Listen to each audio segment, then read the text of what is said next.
Hey, this is Dustin with Hunter Trim and Cabinets. Today we're going to talk about the Toyota Museum that we got to visit in Nagoya. Half of it was around the looms and the other half was around the cars, and most of this video will be focused on that. So here's a big loom that's in the entryway, and here's one of the philosophies that Sakichi Toyoda believed in.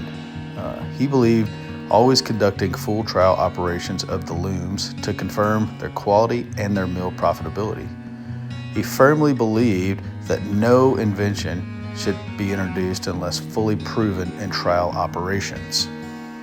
What powerful words that we can all learn so much from and apply to our daily lives. As we entered the car museum, we saw all these robotics, and we were immediately introduced to how they started thinking so differently. Here you can see where they were trying to put a motorized wheel on this bicycle. Then we entered into the shop, the original shop of the R&D department of Toyota. It was so powerful to be in this space and see what they did at such an early time in history. As we made our way through the museum, we saw very primitive ways of how Toyota had to build their cars, which is so different than the Western world, really because they had nothing. They built this all from nothing, no resources, no money.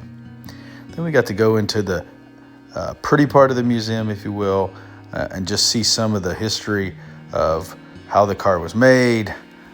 This next picture you'll see, this is one of the original designs by Toyota that they've restored back to original, which is really cool.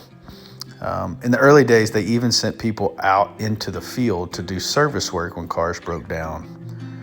Here's some modernization that they're using in robotics. Just really cool how cars have come such a long way. And then we got to learn about Keiichiro, who's Taichiro's oldest son, who's really responsible for developing Toyota and getting it off the ground.